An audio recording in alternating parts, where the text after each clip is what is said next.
آج ڈاکہ زنی نہ صرف ہو رہی ہے بلکہ ہوتی ہوئی ساری دنیا کے سامنے نظر آ رہی ہے. اور سب سے امپورٹنٹ تو آپ واچ ڈاگز ہیں. آپ آج ایک ایک چیز ریکارڈ کر رہے ہیں, ایک ایک چیز آپ کے سامنے ہے, ایک ایک چیز ڈاکومنٹڈ ہے. جس شخص نے 1,05,000 ووٹ لیا اور اس کے مد مقابل نے 51,000 ووٹ لیا, یعنی خالی فرق 53,000 کا ہے. یہ کہتے ہیں وہ اس کو ہم جتا دیتے ہیں اور آپ کو ہرا دیتے ہیں. صرف میرا نہیں, اسی طرح عامر مغل کا, اسی طرح علی بخاری کا, اور اسی طرح پاکستان کے تمام حلقوں کا.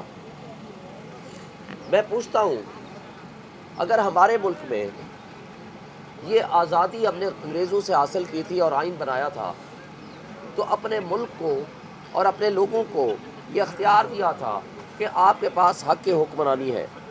آپ جس کو اپنا نمائندہ منتخب کرنا چاہیں گے وہی آپ کا نمائندہ ہوگا. اگر آپ نے اس سلسلے کو ریورس کر دیا ہے, آپ نے اگر گورے انگریزوں کی جگہ پہ کالے انگریز بٹھا دیے ہیں اور ان لوگوں سے ذریعے سے آپ نے فیصلے لینے ہیں جنہوں نے ہمارے دشمن کے بچوں کو پڑھانا تھا, تو دشمن کے بچوں کو پتہ نہیں پڑھایا کہ نہیں. میں ان سے سوال کرتا ہوں کہ اپنے بچوں کو آپ اپنے عمل کے ذریعے یہ بتا رہے ہیں کہ آپ ڈاکہ ڈالو یہ جائز ہے, آپ چوری کرو یہ جائز ہے, آپ ڈاکہ اور چوری کے جو بینیفیشریز ہیں ان کو سر کی آنکھوں کا تاج بناؤ یہ جائز ہے, اور جو آنیسٹ لیڈرشپ ہے ان کو جیلوں میں ڈالو وہ جائز ہے. لوگوں کے حقوق جس کو لوگ کہیں کہ ہم اس کو ریجیکٹ کرتے ہیں, آپ کہیں وہی شخص تمہارا ہم بادشاہ بنائیں گے, نمائندہ بنائیں گے, تمہارا منتخب نمائندہ کہلایا جائے گا. تو میں سوال کرتا ہوں, ہم مقبوضہ کشمیر کے وزیر اعلیٰ کو کٹھ پتلی وزیر اعلیٰ کیوں کہتے ہیں؟ اس لیے کہتے ہیں کہ وہاں الیکشن کو چوری کیا جاتا ہے, ڈاکہ ڈالا جاتا ہے. اس لیے کہتے ہیں کہ وہاں نظام انصاف نہیں ہوتا. اس لیے کہتے ہیں وہاں رول آف لا نہیں ہوتا.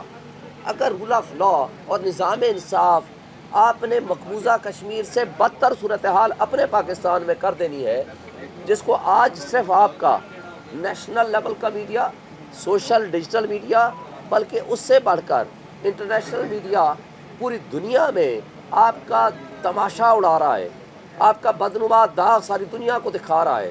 تو میں آپ سے سوال کرتا ہوں کہ آپ ملک کے ساتھ مخلص اگر ہیں تو یہ سب کچھ جو کچھ ہو رہا ہے اس کا نقصان کس کو ہے؟ کیا ایک شخص کی دشمنی میں آپ کی آنکھیں اور کان بند ہو چکے ہیں؟ آپ نے اپنے دماغ بند کر لیے ہیں. آپ صرف وہ فیصلے کرنے لگے ہیں کہ جس سے صرف ایک شخص کو ہم شکست دے سکیں. آپ اس ایک شخص کو شکست نہیں دے سکے. آج عوامی ریفرینڈم کے ذریعے ثابت ہو چکا ہے کہ اگر اس وقت قوم کھڑی ہے تو اس شخص کے ساتھ کھڑی ہے جس کا نام ہے عمران خان, قیدی نمبر 804. مگر آپ سارے وہ مقتدر ادارے, وہ بونے سیاستدان, وہ الیکشن کمیشن اور وہ بے ضمیر منصف جنہوں نے جیل میں بیٹھ کے وہ فیصلے کیے غلط, غیر آئینی اور غیر قانونی, آج وہ دنیا کے سامنے ننگے ہو چکے ہیں. لیکن قوم آج اکٹھی ہے عوامی انقلاب کے لیے. اگر آپ نے عوامی انقلاب کا راستہ روکا تو عوام پھر اٹھے گی اور ان لوگوں کو خس و خاشاک کی طرح مٹا دے گی. اور میں ایک بات آخر میں یہ کہوں گا, آج بھی وقت ہے. یہ پکے کے ڈاکو جن کو شرم و حیا ختم ہو گئی ہے, کیونکہ کچے کے ڈاکو میں آج بھی غیرت موجود ہے. وہ آدھا منہ چھپاتے ہیں یا پورا منہ چھپاتے ہیں, اور وہ ڈاکہ ڈال کے جنگلوں میں جا گھستے ہیں اور چھپتے ہیں. مگر پکے کے ڈاکو نے آج نیا وتیرہ اڈاپٹ کر لیا ہے. جو پہلے آدھا منہ چھپایا کرتے تھے انہوں نے وہ بھی چھپانا بند کر دیا, اور ڈاکو ڈکیتی کر کے کروڑوں لوگوں کے حقوق پہ ڈاکہ ڈال کے, لوگوں کے ووٹوں کو چرا کے اور اپنے آپ کو جعلی طریقے سے نمائندہ بنا کے آج بے شرمی اور بغیرتی کی آخری حدوں کو چھوتے ہوئے وہ دھمال ڈال رہے ہیں کہ ہم جیت چکے ہیں. میں ان کو کہتا ہوں غیرت سے تم لوگوں کو ڈوب مرنا چاہیے کہ ایک تو ڈاکہ سرعام ڈال رہے ہو جس کی پوری قوم گواہ ہے, پورا میڈیا گواہ ہے, پوری دنیا گواہ ہے. پھر اس ڈاکہ زنی پہ آپ شرمندہ ہونے کی بجائے اس بغیرتی کے ساتھ اس کو آپ ایکسیپٹ کرا رہے ہو کہ ہم بغیرت بھی ہیں، یعنی آپ یہ ثابت کرنا چاہتے ہیں ہم ڈاکہ بھی ڈالتے ہیں اور بغیرتی کی آخری حدوں کو بھی چھوئیں گے۔ یہ قابل افسوس ہے۔ اس سے ہماری قوم کو ایک سبق دیا ہے عمران خان نے کہ اپنے حق کے لیے ڈٹ جاؤ، حق بالآخر انشاءاللہ فتح یاب ہوگا۔ میں آخری بات، اس وقت بھی وقت ہے، جاؤ عمران خان سے معافی مانگ لو۔ وہ بہت بڑا لیڈر ہے، بہت بڑا آدمی ہے، وہ پاکستان کے ساتھ مخلص ہے، عوام آج اس کے ساتھ کھڑی ہے۔ 25 کروڑ عوام پہ ترس کھاؤ، 25 کروڑ عوام کا معاشی تباہی آپ نے جو پی ڈی ایم 1 کی صورت میں کی ہے، پی ڈی ایم 2 کی صورت میں اس سے بدتر ہوگی۔ نہ تم حکومت چلا سکو گے، نہ تمہاری کریڈیبلٹی ہوگی، تم اتنے ڈسکریڈٹ ہو چکے ہو پوری دنیا میں، نہ یہاں کوئی انویسٹمنٹ آئے گی، اور ہم تباہی کے دہانے پہ آلریڈی پہنچ چکے ہیں۔ اس 25 کروڑ عوام صرف نہیں، ان کے بچوں کے مستقبل کا سوال ہے، کیونکہ یہ ملک میرا آپ کا ہے، ہمارے 25 کروڑ عوام کا ہے، اس کی حفاظت بھی ہم نے کرنی ہے۔ آپ نے تو لندن بھاگ جانا ہے یا دبئی بھاگ جانا ہے یا جزیروں میں بھاگ جانا ہے، مگر آپ کو نہ جزیروں میں سکون ملے گا، نہ لندن میں سکون ملے گا، نہ دبئی میں سکون ملے گا۔ اللہ کے ہاں تو جواب دہی ہے، لیکن اس دنیا میں بھی آپ کو جواب دہی کرنی پڑے گی۔ اس لیے اڈیالہ جیل میں معافی مانگ لو، وہ تمہیں فتح مکہ کی طرح معاف کر دے گا۔ اس لیے اس ملک کو، کروڑوں لوگوں کو، ان کے فیوچر کے لیے آپ اچھی پالیسیاں بناؤ اور ہمارے بچوں کے مستقبل کا محفوظ بناؤ۔ شکریہ۔ ایک منٹ، عامر مغل صاحب ذرا بات کر لیں۔ عامر مغل صاحب NA46 کے MNA، ایک بات بتا دوں، الحمدللہ ہم MNA ہیں، اور وہ کٹ پتلی جن کو بنانے کی کوشش ہو رہی ہے، آج کے بعد ان کو یا ڈاکو لکھا جائے یا کٹ پتلی لکھا جائے۔ بسم اللہ الرحمن الرحیم۔ میں آپ کے سامنے تھوڑی سی تفصیلات رکھنا چاہتا ہوں۔ پچھلی تفصیلات آپ کو سب پتہ ہیں، جو ہمارے مینڈیٹ پہ ڈاکہ مارا گیا، اسلام آباد کی 24 لاکھ عوام کے مینڈیٹ پہ ڈاکہ مارا گیا، اور کوئی 50 ہزار کے قریب ہمارے ووٹ چوری کیے گئے، میرے، شعیب شاہین صاحب کے اور علی بخاری کے تینوں حلقوں سے۔ وہ تو اپنی جگہ چل رہا تھا، اور بدقسمتی دیکھیں کہ جنہوں نے ہمیں لوٹا ہے، قانون کے مطابق ہمیں انہی کے پاس آ کے اپیل فائل کرنی پڑی۔ میں، شعیب شاہین صاحب اور علی بخاری، پرسوں ہم تینوں نے ریٹ کی، کل کے لیے وہ ریٹ فکس ہوئی تھی، اور کل ادھر کوئی 50 لوگوں کی موجودگی میں الیکشن کمیشن نے آرڈر کیا کہ ابھی فوری طور پہ جو کنسولیڈیشن ہے فارم 48 49 کی وہ روک دی جائے۔ لیکن بدقسمتی سے نہ صرف ان فارمز کو جاری کر دیا گیا، بلکہ اس کے بعد فردر ECP نے خود آج نوٹیفیکیشن جاری کر دیا ہے۔ وہ 3 جعلی اور جو ڈکیتی سے جیتے گئے 3 MNAs ہیں، ان کا انہوں نے نوٹیفیکیشن جاری کر دیا، اور کیا بھی کل کی ڈیٹ میں۔ اس کی اب وجہ ہمیں بظاہر تو یہی نظر آتی ہے کہ چونکہ کل انہوں نے خود سٹے دیا تھا، تو انہوں نے کل کی ڈیٹ میں کر دیا ہے کہ تاکہ اس کو بعد میں وہ جسٹیفائی کر سکیں۔ لیکن میں آپ سب کے ذریعے، میڈیا کے ذریعے یہ پیغام دینا چاہتا ہوں الیکشن کمیشن کو، یہ جو نگران حکومت ہے اور جو ان کے سہولت کار ہیں، ان سب کو، آپ بندوق کی نوک پر عوام کو فتح نہیں کر سکتے ہیں۔ اب آپ کو ہار مان لینی چاہیے۔ آپ نے 2 سال بندوق کی نوک پر آپ نے اس عوام پہ ظلم و ستم کیے، ہزاروں کارکنان پہ آپ نے FIRs دی، جھوٹے پرچے دیے، ان کو پابند سلاسل کیا۔ آپ نے میری ماؤں اور بہنوں کو پابند سلاسل کیا، 8 ماہ سے 1 سال سے وہ پابند سلاسل ہیں۔ آپ نے ہمارے لیڈر پہ گولیاں برسائیں، آپ نے اس پہ جھوٹے پرچے دیے، نہ ہمارا لیڈر جھکا ہے، نہ یہ عوام جھکی ہے کراچی سے خیبر تک۔ پھر آپ الیکشن میں آئے، آپ نے ہمارے ہاتھ پاؤں باندھ کے ہمیں الیکشن لڑایا، پھر بھی تحریک انصاف نے 2/3 میجارٹی حاصل کی۔ 180 سے 185 سیٹیں تحریک انصاف نے قومی اسمبلی میں حاصل کر لی ہیں۔ ہمارے پاس پنجاب میں بھی 2/3 میجارٹی ہے، وفاق میں بھی 2/3 میجارٹی ہے، اور KPK میں بھی ہمارے پاس 2/3 میجارٹی ہے۔ کراچی کی حد تک، کراچی سٹی یا کراچی ڈسٹرکٹ کی حد تک بھی ہمارے پاس 2/3 میجارٹی ہے۔ آپ نے اس سب پہ ڈکیتی مار کے راتوں رات ایک جعلی 2 نمبر اور جھوٹا فارم 47 جاری کیا، اور پھر اسی کو آپ نے آگے بڑھاتے ہوئے فارم 48 49 بھی جاری کر دیا۔ تو میں آپ سب کو، یہ جتنے لوگ، جتنے ادارے سسٹم کے ساتھ کھڑے ہیں، میں ان کو بتانا چاہتا ہوں، نہ عمران خان نے آپ سے ہار مانی ہے، نہ عمران خان کے ورکرز آپ سے ہار مانیں گے، نہ اسلام آباد کی عوام آپ سے ہار مانے گی، نہ پنجاب کی مانے گی، نہ KPK کی مانے گی، نہ سندھ اور نہ بلوچستان کی عوام آپ سے ہار مانے گی۔ بالآخر آپ کو ایک دن سرنڈر کرنا پڑے گا۔ جتنا جلدی آپ سرنڈر کریں اتنا زیادہ اچھا ہے۔ آپ اصل میں ریاست پاکستان کو نقصان پہنچا رہے ہیں. آپ عمران خان کو نقصان نہیں پہنچا رہے, آپ تحریک انصاف کو نقصان نہیں پہنچا رہے, آپ اصل میں ریاست پاکستان کو نقصان پہنچا رہے ہیں.